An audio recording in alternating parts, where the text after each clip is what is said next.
All right, so I got to be honest with you. School is extremely important, and I think that an education and going to school does teach you a level of discipline. However, there are a lot of things in the business world that school will never teach you, and you'll never learn that in a classroom.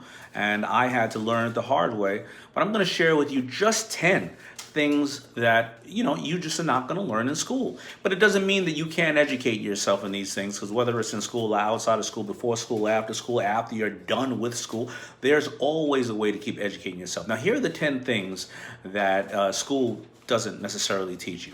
What success really is. There's no way to teach you what success really is in school. Right? Think about it like that. Is success to saving the planet? Is success to you raising a family, creating social good and social change, money, creating a business and employing people? What is success to you? You got to know what your why is. Success is different to a lot of people, but there are ways to know what your true why is. School doesn't share with you what success is, right? And success changes through the course of your time. And where you're at right now, you may deem yourself as being super successful. Where you're at right now, you may think you want to have more success. My version of success has changed many, many times through the course of my life. When I was a kid, my success was helping my mother pay the bills and not being a liability, but being an asset to her. Then it was challenging myself. Then it was, I did not finish school the way that I think most people thought that I should. And so how am I going to further my education outside of that? Success also to me at some point was not ending up dead or in jail like many of my friends were at the time. Then it was, how am I going to feed my family? Then it was, how am I going to change the world with a company called FUBU? So again, they're not going to teach you what success is in school. Number 2 is how to find your passion. What really is your passion? Now, you already know, a lot of people who went to school or they've gotten out of school and they've said, I went for this and now I'm doing this because that wasn't my passion.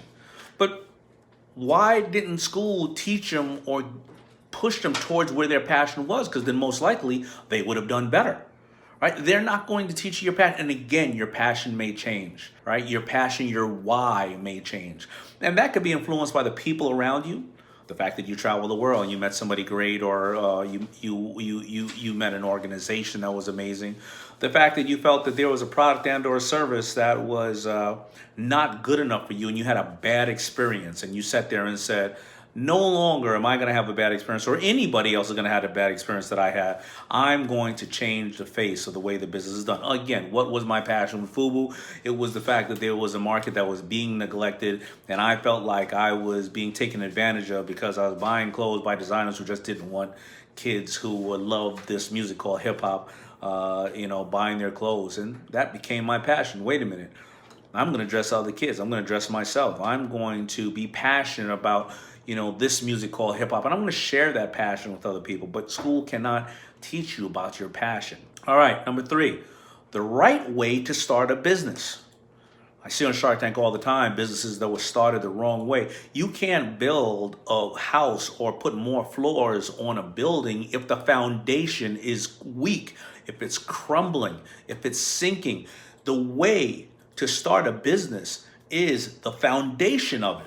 You have to understand the foundation of it. Again, I'm going to always go back to the stories I know. Listen, FUBU never went public because we messed up on the way that we built the foundation. There were a couple of things that we missed out on building the foundation the right way. How are you going to get an exit? How are you going to get an investor? How are you going to make sure the cash flow stays at a good period of time and long enough that when COVIDs come around, or when planes are crashing into buildings or recessions are there, that you have enough on hand, what we call it cash to death? How are you going to do all of that if you really didn't start the business the right way? All right, number 4. And this is critical. They don't teach you this in school. And this is extremely critical because this is about work and your personal life. How to manage your time.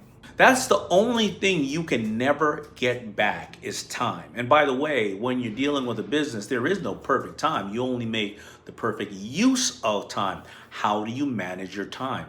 And when you start to bring people on, how do you manage their time? Right? Time is money, isn't it? How do you manage time? And if you don't know how to manage time in business, well then will you ever have time at home for your personal time, for whether it's your health, whether it's your family, whether it's your faith, right? Or whether it's your extra other hobbies that you like, whether it's a charitable organization you want to be with.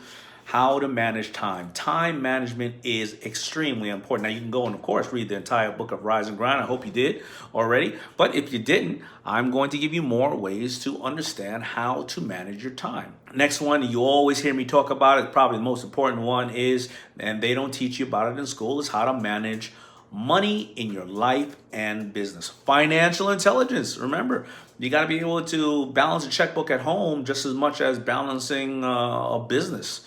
How does cash work? You know, there's a great saying that I love. If you don't know how interest works, you'll always pay it. If you know how it works, you'll always earn it, right? That is how you got to think about cash. That's how you got to think about money.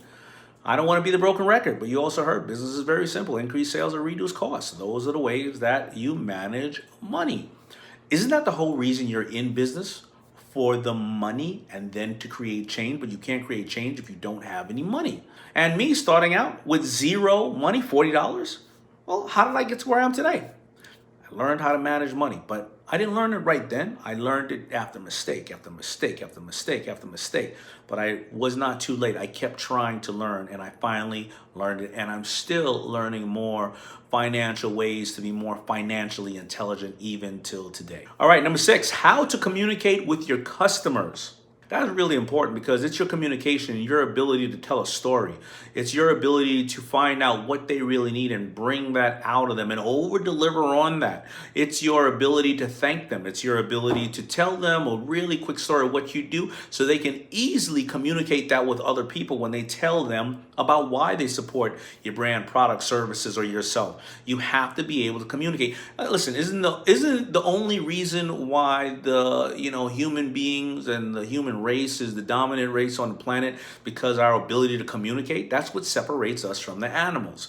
We're able to communicate with each other, to tell people how to build this, how to get here, how to travel this, to do that. That communication is key. And communicating with your customer who can buy something from anybody at any time. You think you have something special? You don't have anything special. You have a special way that you are communicating it to a certain person that you know you are transitioning from this part of their life to this part. You don't have to be transitioning them in a way of changing their lives. But you know what? If you know that right now they have a salty craving for stuff, well, you know how to sell them Cheetos, the Cheetah and the Chester Cheeto, whoever the guy is, and you just transition them there from being hungry to having a belly full of Cheetos. It's very simple, right? Or it's content, Think about comedians. They're not transitioning somebody from the entire world. They're just transitioning somebody to make them laugh. Maybe you were in a bad mood and a comedian made you laugh. Maybe you're in a great mood and a comedian made you feel even better.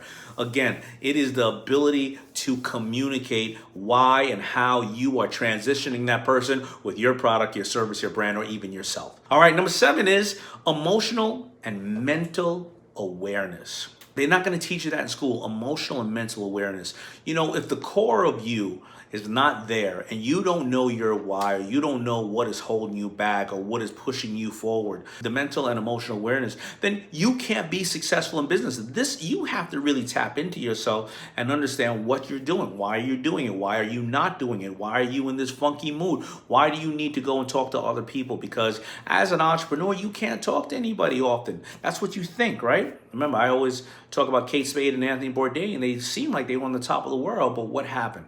You got to act like you are fine every day. You can't tell anybody your problems. You got to listen to your employees' problems. You got to listen to your customers' problems, right? Emotional and mental awareness is extremely important because you don't want to make the bad decision because you were in a bad place. All right, number 8, how to sell your ass off. You're selling all the time.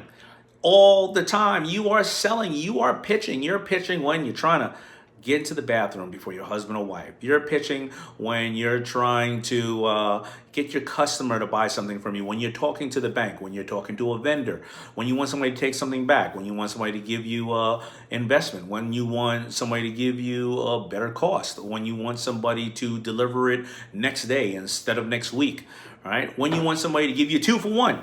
You are selling. You're always selling.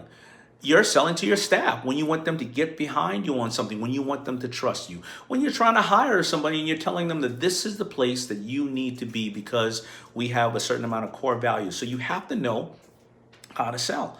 And when in school do they teach you how to sell? They don't teach you that. Now, number 9, we're almost there. How to negotiate. Now, selling is one thing, but negotiating is different. Negotiating is the ability to go back and forth and see the other person, what's in it for them, and find a way to get what's in it for you and meet in the middle. How to ask the right questions. A lot of times when negotiating, people don't ask the right questions. A lot of times when negotiating, people actually don't know what they want when they're negotiating. Hey, Sharks, I want a deal. I wanted this. I wanted that. I wanted this. I wanted that. All right, well, how am I going to get my money back? I don't know. I didn't think about it. I just thought you guys are rich and you don't need the money back. I was so busy thinking about what I needed when I didn't think about what you needed. I don't know if I want to work 20 more hours a week. Maybe I shouldn't be here on Shark Tank. People don't actually tell you that, but I hear that after the end of some pitches when people realize I didn't know what I was doing. All right? So you got to understand how to negotiate. And last, but it's definitely not the least, is how to face failure and get back up, because it will happen. I was just talking to somebody that I know that I respect, and they said, my rock bottom is my trampoline. I was like, wow, that is absolutely amazing. You will fail. I promise you, you will fail. And often you're going to learn how to fail and how to repair yourself from that failure. You need to be around the right people that understands that failure is just part of the process. You know what they say, failure is the ability to start over again a little more wisely. And these are the things that you need to know that they do not teach you in school. So knowing these 10 things is essential for everyone, and not just business owners or aspiring entrepreneurs. Now, I had to take the hard road to learn these lessons, which was over 30 years of mistakes. And I didn't have these amazing resources that are available today. And I don't want you to waste another day making the same mistakes that I did. So check out the link in the description to learn more about my mistakes and how you can learn from them, avoid them, and accelerate your path to success. So I always say you should never stop trying to learn new things. So I hope you learned something new from that video. Now, if you're ready to level up and hear from business experts every week, give this video a like, hit the subscribe button, and I will see you soon.